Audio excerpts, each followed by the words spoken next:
Welcome to In the Zone and Construction Executives Live, brought to you by U.S. Construction Zone, bringing you strategies for success with construction innovators and change makers, including In the Zone peer-nominated national award winners. Here's your host, Jeremy Owens. Hey there, welcome back to Construction Executives Live. I'm your host, Jeremy Owens, the owner and founder of U.S. Construction Zone and 3 Generations Improvements out in Northern California. Happy New Year to everyone here. Nice to see familiar names and faces. And hey, I'm excited about 2024. I know we have some potential challenges coming up. We're going to talk about those on future shows, but I'm excited because of the great content and the great people that I've been meeting on this show. And we have another one today. You know me, that I like to highlight innovators, change makers, and professionals who do not mind saying the hard thing. And I got another one of those today. Topics such as mental health, mentorship, uncommon leadership, and today's topic of being lonely at the top. You know, if you have a speaker or a topic in mind that kind of hits at these levels, please put it in the chat for me or send me an email, jeremy@usconstructionzone.com. You know that I'm not afraid to talk about the difficult, uncomfortable sometimes, and taboo subject of our industry. So I'd like to continue on that theme. That's what I ingest content-wise. So naturally, that's what I want to talk about. So please don't hesitate to reach out to me with that topic or with that speaker in mind. Today, we're sponsored again by the great folks at Build12, build12.com. Automate your construction business into a revenue-generating machine with Build12 system. Hey, if you guys never heard of Build12, check it out. It's a great remodeling. It's not just a CRM. It's really a lead management tool. And if you're like me in that small, medium-sized remodeling company who just is looking for efficiencies, I struggled with it myself. I lost a key man this last year. And instead of figuring out how to replace him, I've been trying to figure out how to be more efficient. Manage my leads better, right? Every lead is so valuable. Treat those with more value. And the Build12 system really helps me with that. So check them out. Check out Les O'Hara. He's a good buddy of mine, and he'll get you all set up. So today our show is titled "It's Lonely at the Top." Learn from passionate and inspiring business coach, trainer, speaker, and champion of the construction industry, Tom Reber, as he discusses the importance of finding community to learn and grow with. It can be lonely at the top of any business, but 2024 is the year you say yes to that event, to that coach, that business group, or that training. Time to get uncomfortable in order to find the success that you deserve. Tom Reber is the founder of The Contractor Fight. His training has helped hundreds of thousands of home improvement contractors demolish mediocrity in themselves, at home, and in their businesses. The Contractor Fight community has given contractors a place to own their crap and bring respect and dignity back to the trades. Tom has had a crazy ride as campus minister, HGTV host, contractor, and United States Marine. Thank you for your service, Tom. His podcast, The Contractor Fight, and Contractor Fight TV on YouTube equips and inspires home improvement contractors to step up their game. The Contractor Fight is the ultimate contractor business school. Please help me welcome Tom Reber. Tom, thanks for being here. Jeremy, what's going on, man? It's been a long time coming. We've been talking about this for months. Yes, we have, man. And I met Tom, I don't know, a year or two ago on his podcast, and I've been following and adjusting his content for years. So it's good to finally get you on here. And, you know, tell us a little bit about your story. How did you end up here at the Contractor Fight? Oh, man. You know, I grew up outside of Chicago in a family of, my dad was a tile guy. My uncle was a painter, had some extended family in the trades, and really did everything I could to not go into the trades because most of the contractors I knew were like, I looked at my dad, he was tired, broke, and dirty all the time. And all my friends, they lived on literally the other side of the tracks, and their dads were lawyers and doctors. But the problem was I hated school. And every second of it, other than playing football. So, but I worked, you know, for my dad, my uncle growing up and this and that, and had a great work ethic. And I don't take anything away from my dad when I tell him that he was broke and tired and dirty, right? It's just, that's the worldview I had of, you know, the average contractor guy in the trades. And so long story short, I'm in and out of the Marine Corps. I get out of the Marine Corps. I start running a crew for my uncle's painting company, and did that for probably 4 years, 4 years. Mm-hmm. Decided to take my next step. I ended up getting a sales job, selling vinyl replacement windows for a company that ripped people off. I was the top sales guy for the first 3 months. Then I realized they were screwing people, so I quit. Ended up selling pallets of nails to framing carpenters in the Chicagoland area. This is the early 2000s. And while I'm driving around, I'm just like, there's so much opportunity here. This is probably 2001. Mm-hmm. And 2002. And there's all this opportunity. And I had never in my life thought about starting a business. And one day I'm like, I think I'm going to start a painting business. Some guy at the church I went to was remodeling his house, and I overheard him say he needed a painter. And that was like kind of the thing. I'm like, I painted for my uncle. Right. So Sure. I was in business within a couple of weeks, and, fast forward to what year would it have been? It had been 2012. I sold my half of the company, and, we, at the time we were doing about 300 projects a year, give or take. And, mainly residential painting, light commercial and stuff like that. Wanted to change, what my family, we wanted to move out of the area. We just were tired of being in Illinois at the time. And there were other things going on in life that just, sometimes things just point to, you need a change. Right. And so different season of life was in front of us. And so we relocated to Colorado Springs, and, 2015, I think it was. And, we just had, in between, I didn't know what I was going to do. And so I hit record one day, started a podcast. Okay. Next thing you know, we're banging out, a show a week. And in 2017, we rebranded the name of that show to The Contractor Fight. Mm-hmm. One of the biggest mistakes any business owner does is you don't have a clear audience. You think you serve everybody. And at the time I was doing coaching and speaking for just general entrepreneurship groups. And, but no matter what happened, contractors just kept reaching out, and what I found is, I love working with the men and women in the trades. They're good human beings. They're my people. Yeah. And the other thing I love is you can help somebody make a 2, 3, 5% swing and change in something, and it can mean hundreds of thousands of dollars for them. So they get big wins too. I was coaching a personal trainer once, and, in order for him to have a big financial win, we had to sell like 7,000 personal training sessions or something, for him to make a dent in his retirement and stuff. So, it's, started the show, and then still didn't know what we were going to do with it. I was just creating content. And I think it was 2016, one of my sons, Dakota, he's like, Dad, you need to start a YouTube channel. Okay. And we left the first videos up, and they're terrible.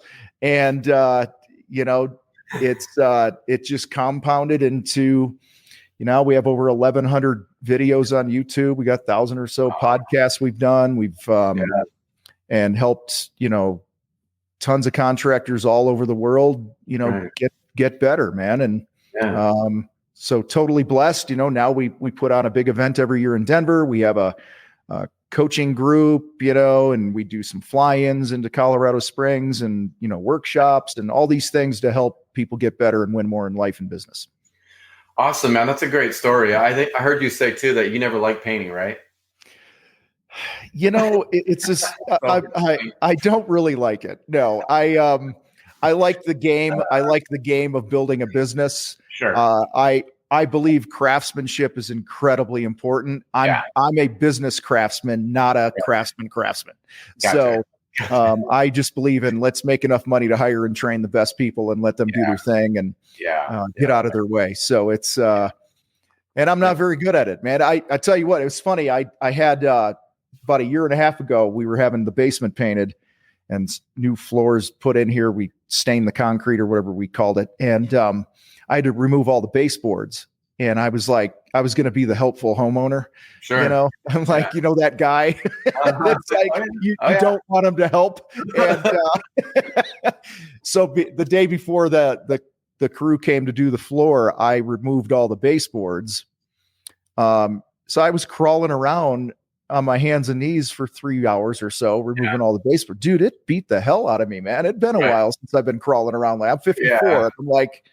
I'm like, I can't be doing this. So I hired my carpenter buddy Jake to hang him again. So when we were done, I'm like, I am not doing this again. So, but man, it's all the respect in the world for what contractors and tradespeople do. I mean, take us away for a week, see what happens in the country.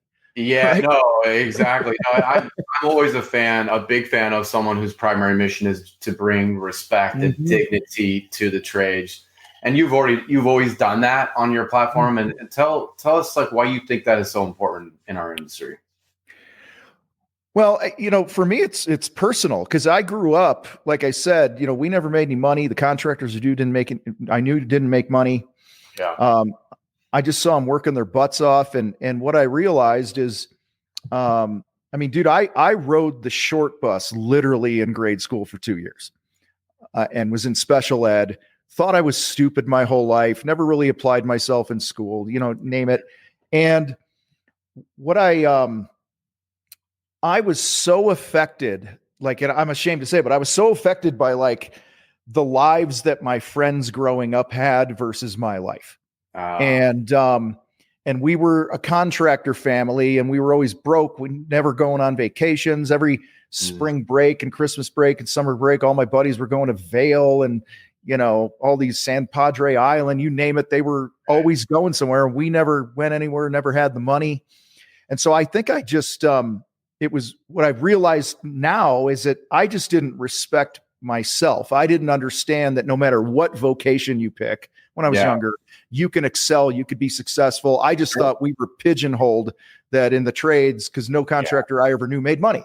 So fast forward, you know, a few decades, I'm making some great money running a painting business and helping a lot of people, hundreds of families a year. And that's when it began to turn for me, where I've realized that the biggest reason that I've seen that the average contractor doesn't make more, why they have more debt, why they're reliving the same year 20 years over, why every winter the guy says to his wife, baby, this year's going to be different. We're going to make money. You know, all this garbage that I used to do. It's really a how are you choosing to show up for yourself issue. Right. And so that's, you know, if you don't respect yourself first, whether you're a hot dog stand owner, a contractor, or a garbage man, doesn't matter.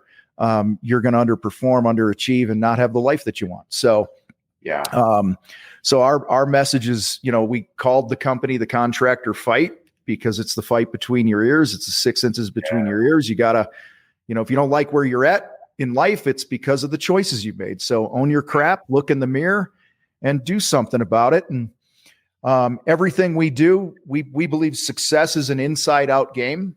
Yeah. And so if you were to drop a rock into a lake where the rock hits, we call that a strong you, like get oxygen for you, take care of your mind, your body, pay yourself first. The next ring out is a strong home. And then finally it's a strong business in that order. And sadly, a lot of contractors, a lot of business owners don't have the success they want because they have it flipped. They're working on the business first, all in the name of taking care of their family and themselves. But they steal from the people they love the most, time, money, and memories, because they're not working inside out. So, yeah, I mean, it's so true. I mean, you say some, I would say probably most do it that way. And you feel like you're doing the right thing, right? I mean, taking care of all these families, and there's pressure on your shoulders all the time. Am I going to make payroll? And I need to make them money first. And then at the end of the day, you don't have a lot left over for yourself. Right. So it's like, crap. So yeah, something's got to give there. And like you said just then, like you have said often, that your circumstances won't change unless you make a commitment to respect yourself first. And so, you know, without that step, none of those other things are going to happen, right?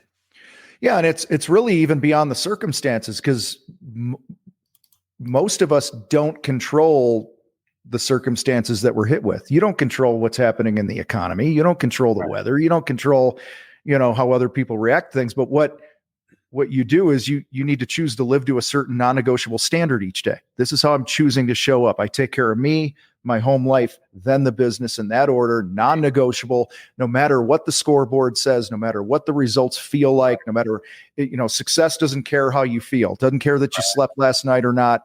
It takes what it takes.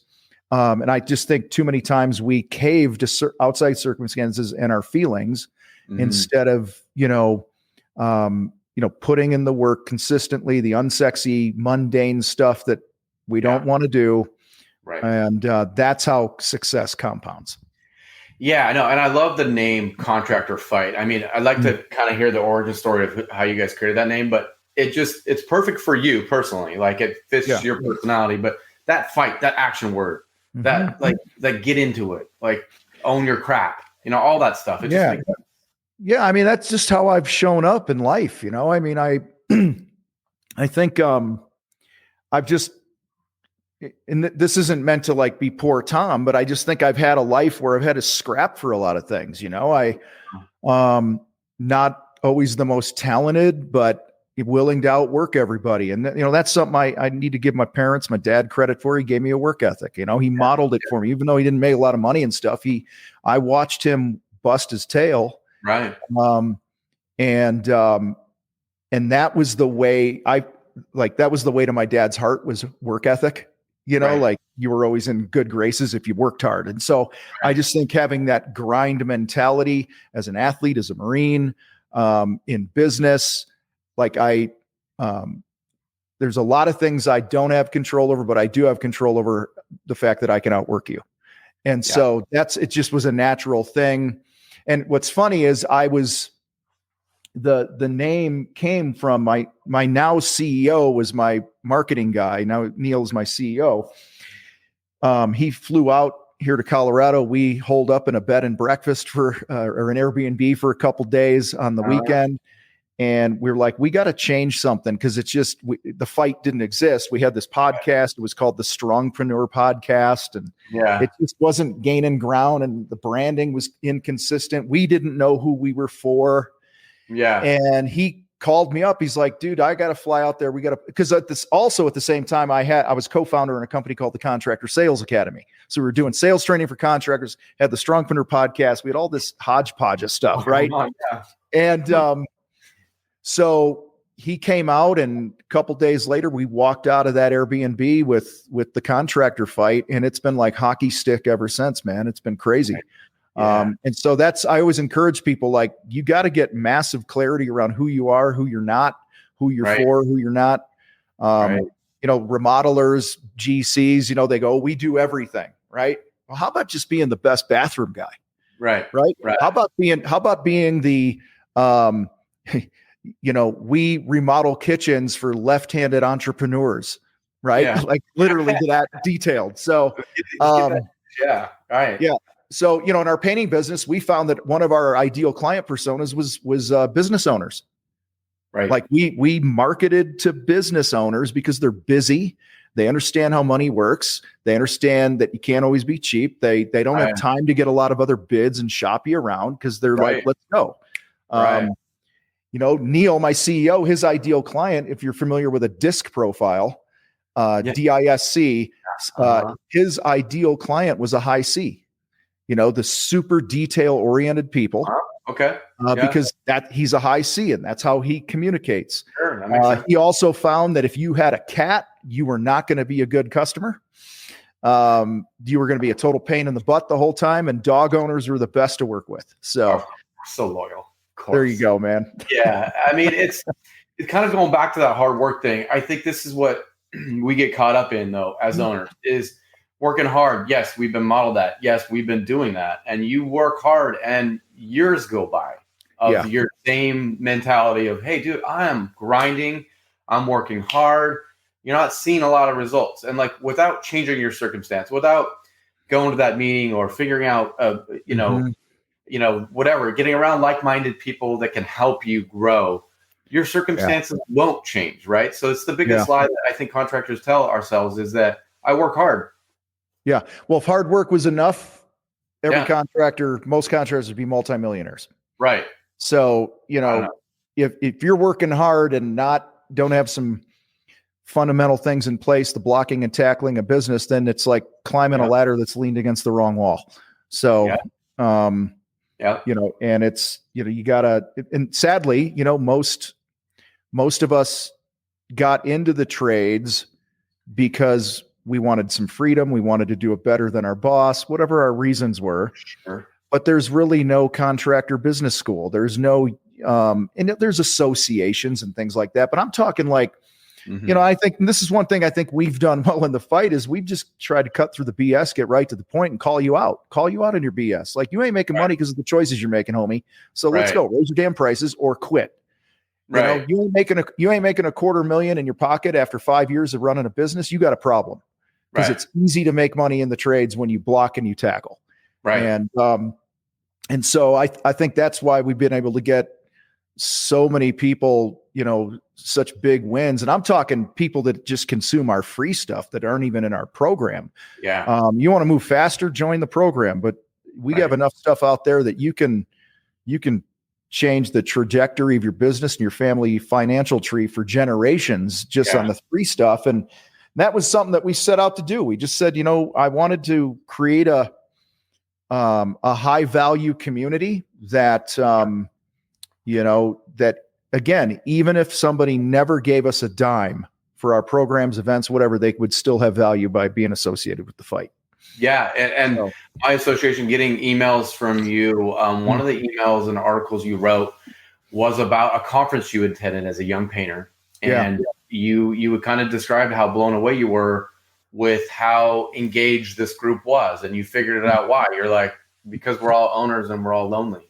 And now we get together and we're like little chatterboxes because we didn't have anybody back at home to talk to about these problems. So, that was kind of what topic reminded me, like, hey, it's lonely up here sometimes. It's lonely at the top. And like, if we don't get around people who are in the same spot as us, who do we talk to? Well, when I started, it was a very different world. We didn't have Facebook. We didn't have social media. It wasn't what it is, right? And I remember going into the paint store. I was probably just a couple months into business, and I asked this painter in the store, he's an older guy, I asked him a question about, hey, how do you do this or do that, right? I think it had something to do with like liquid mask, because liquid mask had just kind of come out. And I was like, hey, how much time do you give to painting true divided light double hung windows or something, or whatever, just shooting the shit while we're having our paint mixed. And he just treated me like crap. Like, why would I tell you that? Like, he was very, scarcity minded and trade secrets and all this other garbage. And that just stuck with me. And then, I don't know, it was probably a year or two later. I was in I went to this event, in the painting industry.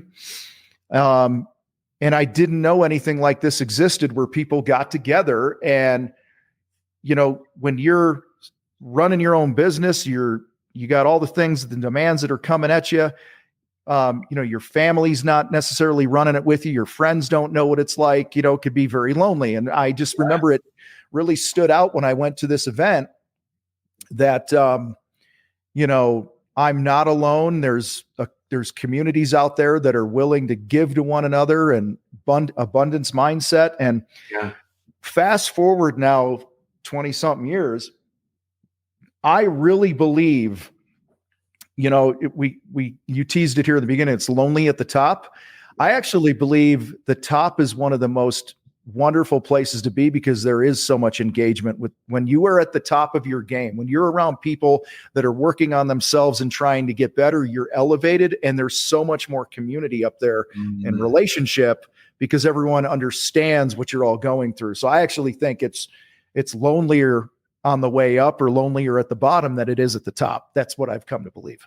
Yeah, I think you're right, but you have to find that group that supports you, right? So if you don't make that decision to be active somewhere, then you're as lonely as you want to be, right? But but like, if you think about, hey, I'm a marketing guy, I'm a sales guy, you have several guys on your team that you can talk to about your problems, like how pissed off you are about the lead quality or whatever, right? But you don't have the same person to talk about these high level issues, right? In your team. So you have to find you have to spread out. And how has the contractor fight helped with that that community aspect of this? Well, we have a free group on Facebook. I have a love-hate relationship with Facebook. Yeah. When we start, it's got 16,000 something people in it now. We kick people out all the time for being D-bags. Because we started this thing where we wanted it to be unlike the other Facebook groups where everyone just comes on, posts a picture of something they're working on, and then 1,800 comments of people ripping on how they do it better. You know what I mean? Like a lot of these contractor groups and all this, people giving advice who don't have two nickels to rub together about how to build a business. And so as our group grows, it gets harder and harder to moderate this. And, we spend it's a free group. I spend over $100,000 a year managing the stupid thing. So, we miss some things here and there. It's how much you're really going to put into it. Right.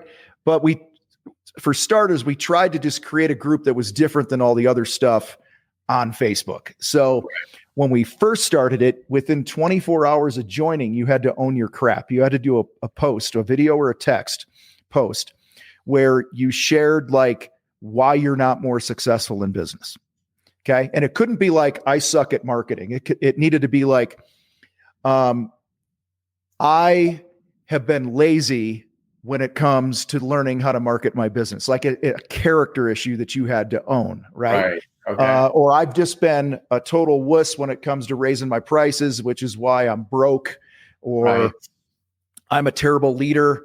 I'm too much of a hard ass and I drive everybody away who's a potentially good employee and I need to get better as a leader. That's owning your crap, not this, let's get to the root. So, and if you didn't own your crap within 24 hours, we gave you the axe. We removed you from the group. And that was going great up until probably three years into it.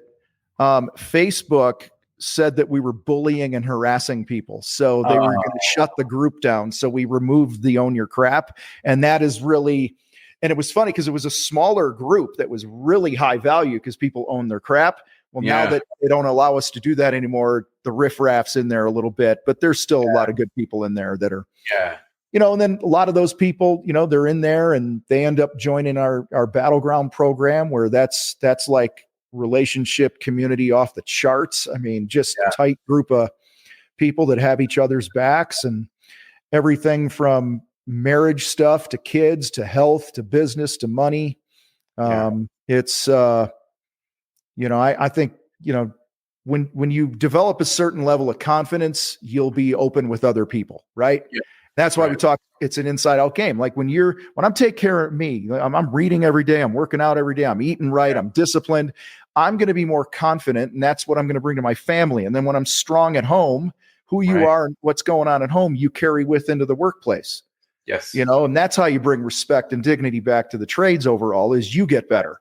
Right. So, I mean, it makes total sense. I mean, the flip side and the negative side is we do have a lot of mental health issues in construction. Yeah. We have a lot of depression and drug use, and there are a lot of stats that say that a lot of that is happening at the top.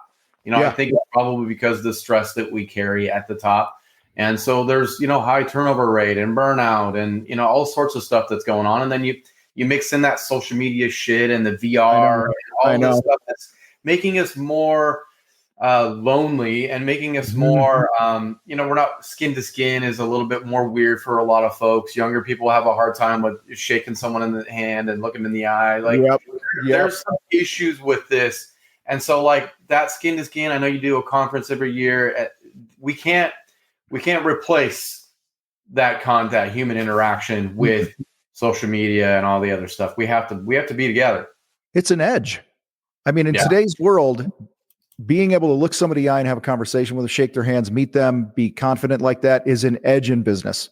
Yeah. Because so many people hide behind the keyboard and their phone. And I mean, one of our daughters has an interview later this week for a job, and she's 19 and she's terrified to pick the phone up. Like we my wife told her, hey, can you call Fuzzy's and order a quesadilla for grandma? And she was like, well, I'll dial, but you need to talk to them. And that's kids. We have 5 kids and they want to text, and that's how people have become. So I think it's an edge when you can communicate with another person. And, there's just a level of connection that we're lacking, which is why we put on the event and we try to do a lot of things in person. It's more convenient to do stuff like this, but, a lot of good people out there just haven't been taught the skills of how to communicate, right? It's, they've been allowed to hide behind their devices and, but when you got to look somebody in the eye and tell them the truth or what you're thinking, it's a different game, So no, I've heard you say it a couple of times. Like, hey, why are so many of us afraid to make the call? Pick up the phone, answer the phone. When someone's pissed, when your customer's pissed, it happens to everybody, right? Yeah. And we hit end. We don't hit accept. We hit end, and then we let them sleep on it. Or they'll post a screenshot of like, how would you reply to this text with this customer or this prospect? And I'm like, you pick the phone up and you bring gratitude, certain tonality, a good spirit of the conversation. Like, hey, Jeremy, I just got your text and man, what do we need to do to make this right? Right. Because a lot is lost in translation of text. Oh, yeah. Forget about tonality and this and that. But when you pick the phone up, you're uncommon now. Again, it's about being uncommon. Most people are going to reply via text. Sure. I need you to itemize the bid 18 different ways from Sunday, and no, pick the phone up and go, hey, so that's an odd request. What are you hoping I can help you with? Let's just be curious about it. Be open-minded. Have it. And sometimes when you're replying to a text and you're not talking to another human being, a lot of times you're making assumptions of what their motive is. Right. I've actually had that where somebody was like, they wanted me to, this is a long time ago, they wanted me to break down the bid, labor, materials, and all this other garbage, right? Which we just didn't do. Yeah. And I picked the phone up and I said, hey, I got your text. What are you hoping I can help you with? Or what are you hoping to hear from me? Very open-ended. And they were like, now, what am I thinking? If I'm making assumptions, I'm like, they want to nitpick the bid. They're going to, how much profit are you making on this? All these stories we tell ourselves. And he goes, my brother has X amount of weeks off of work. He's going to paint his house. And he was curious how much money I was spending on materials to paint my house so he can budget it. That was his motive. It wasn't to nitpick me. Right. And I go, okay, well, how big's his house? And we had a conversation, how many rooms? And I'm like, okay, you can tell him to expect, to buy this many gallons of paint. I helped him do a material takeoff over the phone. Sure. I told him to go into our supplier. If he wanted to buy his own paint and use our discount, they could call me and he'd get 30% off. And we solved the problem. Where, most people, I've seen people reply to a text like that. And they're like, we don't itemize our prices, and they get all defensive. Right. So, learn to communicate with curiosity and empathy, and you're going to make a shit ton more money. Yeah. I think solve problems and build a better brand, right? Like exactly. I think the natural thing, and we have a lot of pride in our industry.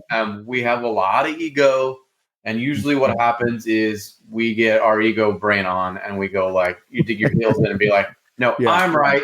Whatever this problem is, you're right and the customer is wrong. And then who knows where it goes from there. Then before you know it, one of them uses the stupid ass word attorney. And then you're like, oh my God, this is a simple like $500 fix that now we're doing this. Most of the issues that I've seen that I've personally had and that I've seen contractors have through the years is friendly fire. Most of the issues are friendly fire. They're avoidable because your ego's in the way. You get defensive. You're instead of curious and empathetic. And I'm, not 100% of the time. Sometimes people are just jerks, right? But I think that, and that's why we put so much emphasis, like in our Battleground program on sales training. We call it the Shin Fu. It's our sales process, and it's really, it's sales training, but it's communication training. Right. It's really what it is. Right. I'm writing a book that's coming out. The book's done. It's coming out in April called Sell Unafraid. It's about how to connect with people at a deeper level. Most salespeople suck at connection. They have no discipline to do the prospecting and things they need to do. And then they act like they're doing you a favor when you want something or have a question. And they lack empathy, and not all, but the majority that I deal with, salespeople are terrible. That's why I wrote the book. So it's learn to connect. Yeah, totally. And I mean, you're out there speaking, you're an author, you're a podcaster, you're an educator. What are some business owners in our industry? What are they struggling? What are you finding the most right now in terms of like, hey, bud, I need help with this?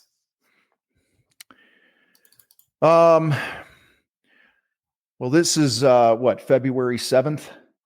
So this time of year, from late November to about the first or second week of March, it's all leads, man. Everyone doesn't have any leads, right? It's marketing. There's always a dip. And there's a dip.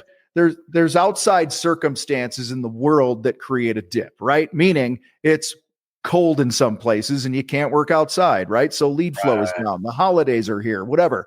Those are circumstances that just are. Yeah. Okay? But if I could wave a magic wand, it would be that people would get fanatical about building their brand. I mean, something as simple as, like I was talking about our free Facebook group, somebody will be like, man, my phone hasn't rang in 18 weeks or 8 weeks, 6 weeks, 3 weeks or whatever.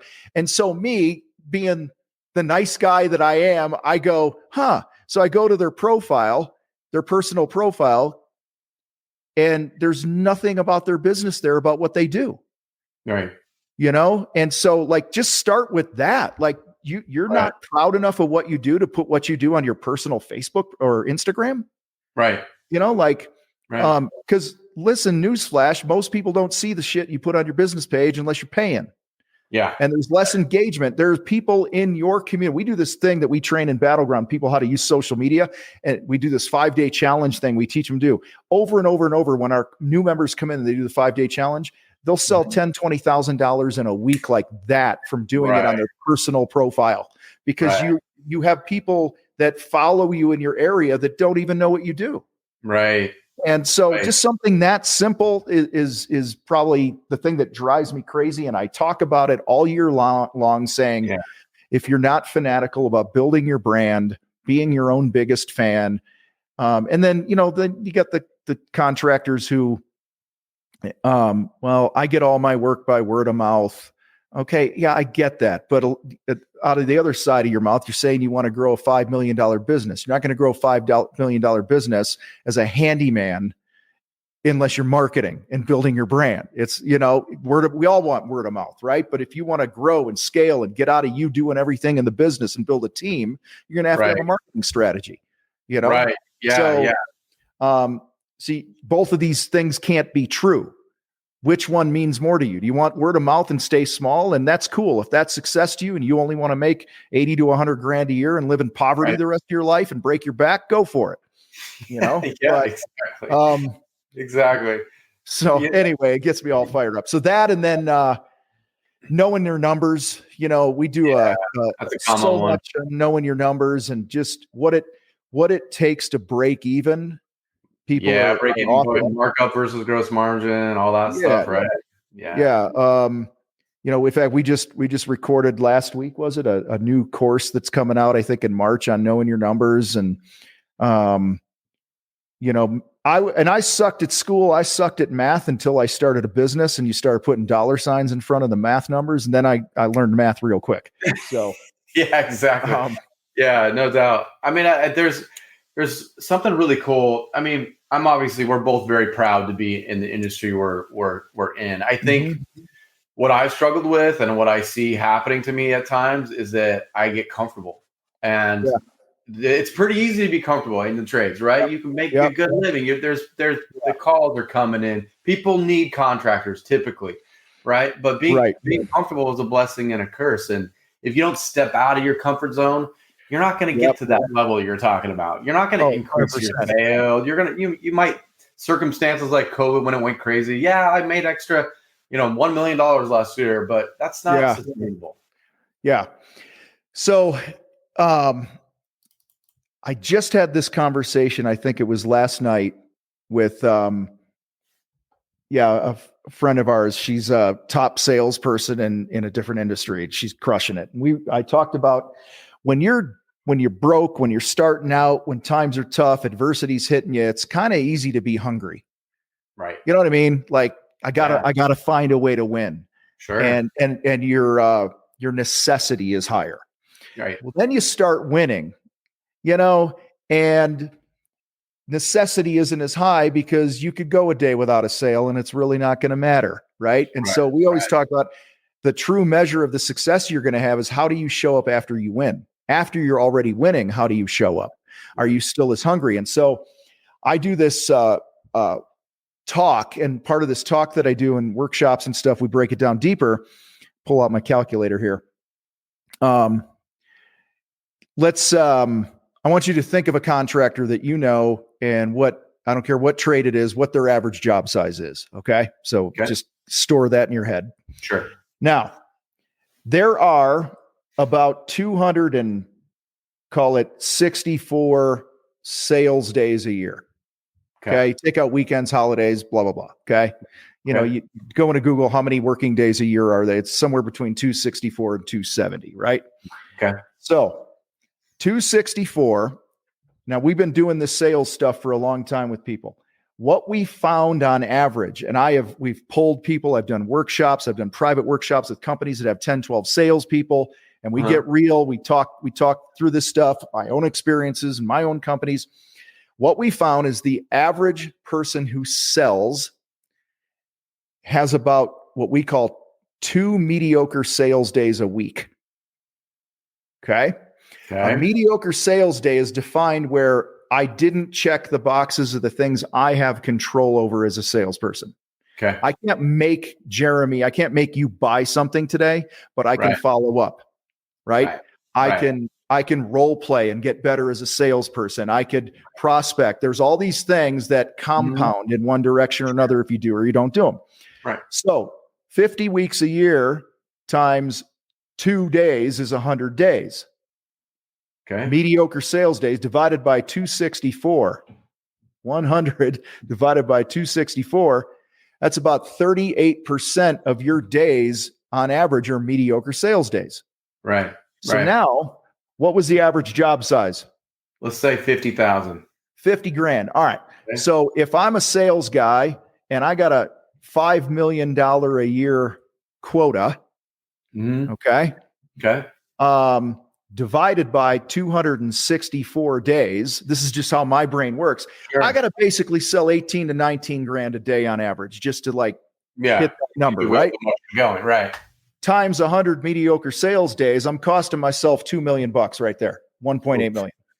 So that's how my brain reverse engineers like things. And I know it doesn't work out perfectly because a painter, it could be a $7,500 job, right? Right. 50,000, whatever. But when I break it down into the daily number, now I might not sign a contract for that 18 grand today, but I will have taken the actions. I will have role played. I will, followed up with somebody that, we do warranty calls. We do these things called unexpected intentional touches where you reach out to past customers and all these non-negotiables that are part of the sales guy's roles that you have control over. When you compound that stuff, you're going to crush it. I got a GC in Milwaukee. So what we do, I'll tell your audience this.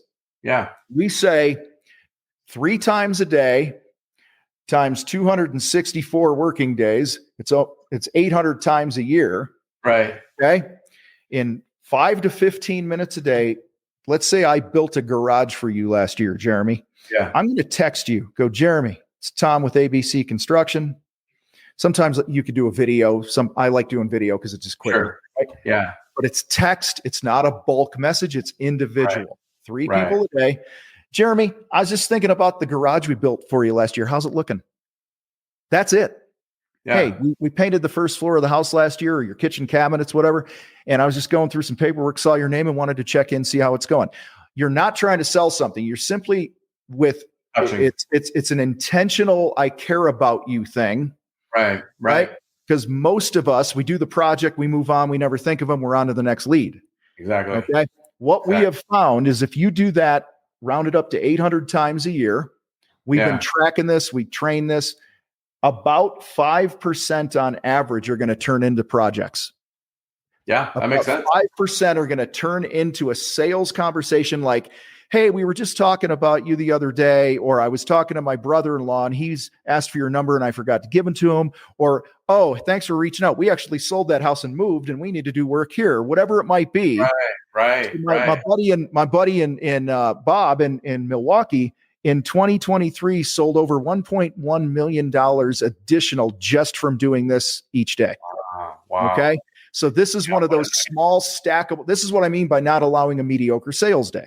Right. So, it's setting a non-negotiable standard for yourself and your salespeople and just going, this is what we do. Yeah. Okay. Yeah.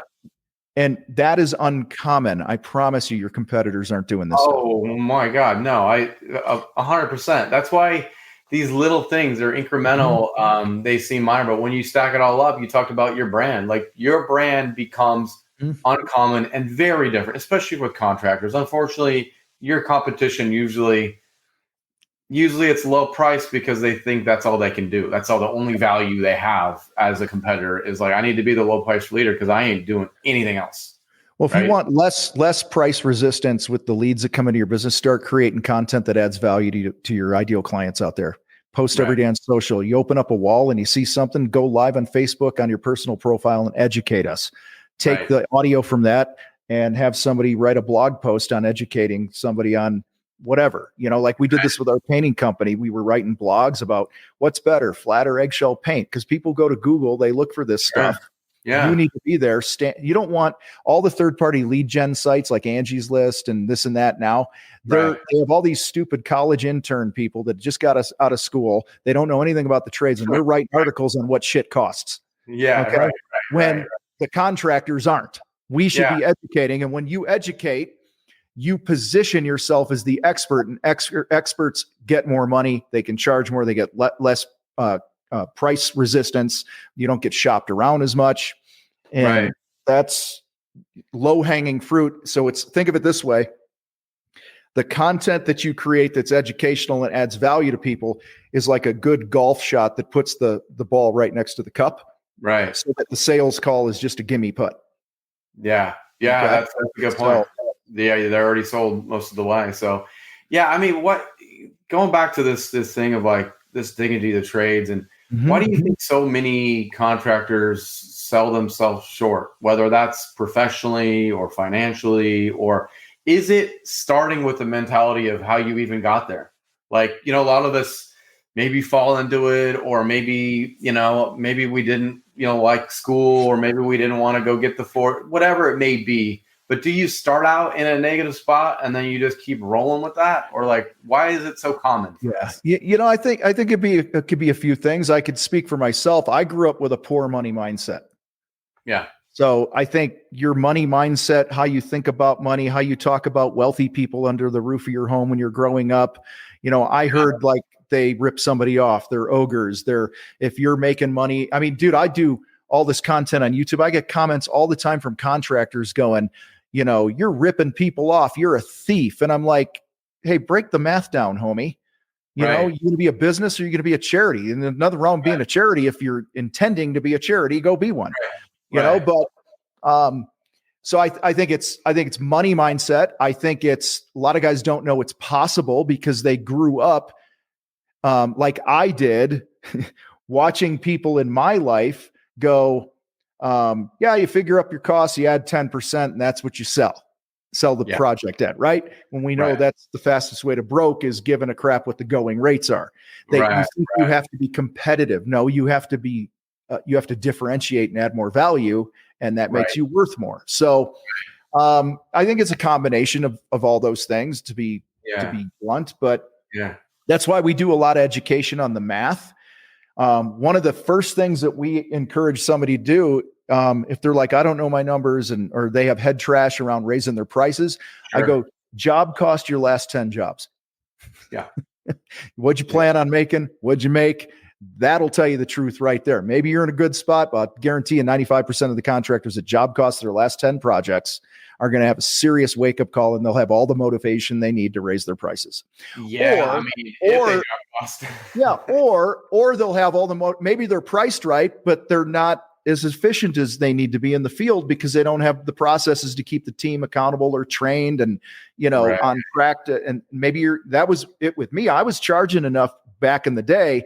I didn't have the management in the field to finish shit on time, and so I was bleeding on the back end of the job. I was charging right, but I was bleeding profits here. But you don't know that unless you job cost. Right. Or maybe you're hitting your budgets of man hours on a job, and you're on budget. So you're like, hey, I'm good as an estimator when it comes with time and stuff, but I'm just not charging enough. Right. So you know what the problem is. Yeah, no, it makes total sense. I mean, I love the quote that you have on your website. I know you say it often, but it's something I want to, reiterate. I think we said it here is stop stealing from your family, earn what you're worth, and build a business that serves you. Yeah. And, this is attainable for all of us, but, I think is it due to a lack of confidence or commitment or both? Like that we hear that, we go, that makes sense, but, I'm not willing to make the change, the commitment. I don't know what it is. Probably pisses you off, Mr. Contractor Fight. Yeah, it's well, listen, there's an old saying that when the student is ready, the teacher appears. And for me, I didn't make listen, this could be my health, relationships, business, finances, personal budget. I think for some of us, you just don't give a crap about getting serious about making a change until there's some pain, until the pain is great enough. Yeah. And I find that the people that come into our paid programs in our community that win the most are those that have had the most pain, and they've been like a fly. You ever see all the dead flies on a windowsill because they were trying to get out the window that's closed? They keep banging their head into the glass thinking they can get outside when you can't hard work your way to getting through the window, right? You can't hit it harder. But if the fly were to hover back from the window and look around the room, maybe you're going to see a different way out of the room, right? There's an open window or open door. So I just think a lot of it is the pain. Sadly, the pain needs to get great enough to ask for help, to ask for help, to realize that, the way I've been doing it just isn't working. And I don't question like anyone's intentions. Nobody's trying to screw up their family or their finances, or their life. They're just doing the best they know to do. But, and then I think the other BS thing people tell themselves is they don't have time to educate themselves. They don't have time for coaching or mentoring or reading a book or whatever it might be that's going to make them better. Right. And it's funny because I do other things in businesses I have and things like that outside of the contractor space as well. Yeah. The contractor space in a lot of ways is still relatively new to coaching and mentoring. True. Like a real estate agent knows that you hire a coach. Right. A mortgage broker, these guys drop six, I know a lot of guys that are lenders and mortgage brokers, whatever you call them, that spend $250,000 a year on coaching for their company. Yeah. Okay. Right. I know realtors that get into the industry as a 1 day old realtor, and they're paying $1,000 a month for coaching because that's the culture of the industry.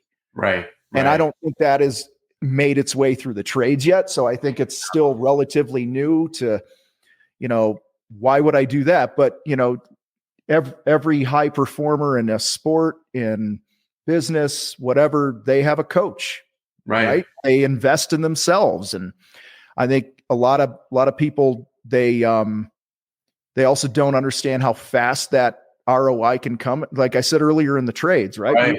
You're operating in, if you're doing a $50,000 project, right? And I can help you raise your gross profit 5%, right? What's that? $2,500 immediately like that. Right. All right. Well, our battleground coaching program is like $7,000 a year. I'm probably going to double the price soon, but anyway, it's like $7,000 a year. and you get massive coaching and help. So in, 2 or 3 jobs, we can have this thing paid for if you do what you're coached to do. And now now it's a true, it's like your own 401k investment plan at this point, going forward. So, I mean, I've had people come in where, they went through our first numbers course inside our coaching group and got on a call with one of our coaches. On the very next project, they sold a job for $100,000 more than they would have. Right. I mean, and we preach 50% gross profit. So another $100,000 in revenue meant he sold it for another $50,000 of profit after one call. And that's just not very common in the contractor world yet, but you also got to be coachable too. Like I said, you don't,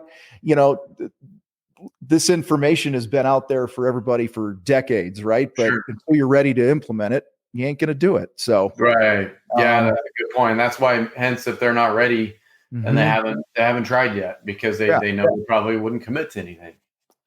Yeah. And it's tough. Listen, I acknowledge, like, there's a lot of moving parts to running a business, right? We don't, as a contractor, we're not generally working in a controlled widget factory, right? Where it's there's no outside conditions and the assembly line is moving. And I mean, you got to be a shrink with your customers and with your team.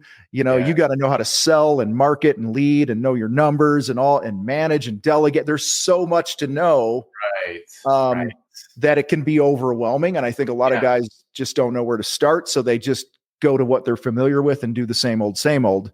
Right. Which is why we always start with the numbers, then we teach you to sell, then we teach you to market in that order. You got to know your numbers if you're going to sell right. No doubt. Don't book more don't book more sales calls if you don't know what you should be charging. That makes sense. That order makes sense.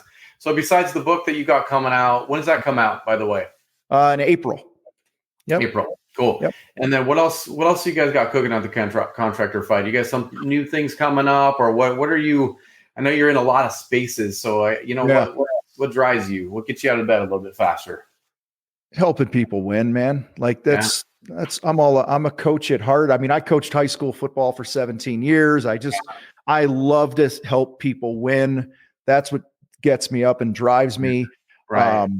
We just got a new content studio that we'll end up moving out of because it's not a final location. We'll probably build a place, but it's just kind of giving more life to the content that we're creating for the podcast and the channel to educate more people. In the fall, we have our big event in downtown Denver this year called Mile High Profit Summit. We'll have 500-600 contractors in the room. Nice. And working on a great lineup for people. And, I mean, it's funny. The longer we're doing this, the less we offer. Do you know what I mean? Because you find out, let's get better at, so like our battleground program, I call it our cheeseburger, right? Mm-hmm. Like if you could have the best location, the best marketing, the best branding, the best audience in the world for your restaurant, but if your cheeseburger isn't as good as it can be, you're never going to grow and have a business. So we always go back to the cheeseburger. How do we make the cheeseburger better instead of adding other shit to the menu?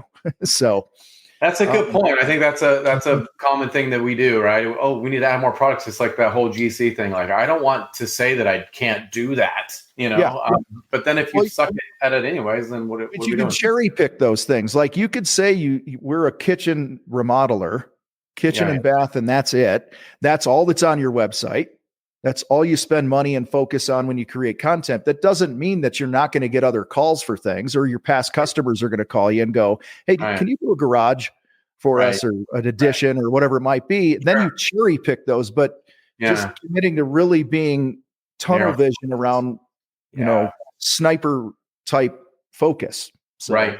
Yeah, definitely. And for my painting company, it was interior painting. Like, we did 300 jobs a year, maybe 40 of them were exteriors. Yeah. Where most painters are like, couldn't wait for exterior season. We hated exteriors because Mother Nature got involved. We had less control. There's more height issues. And now we got to there's more scraping and all that other garbage.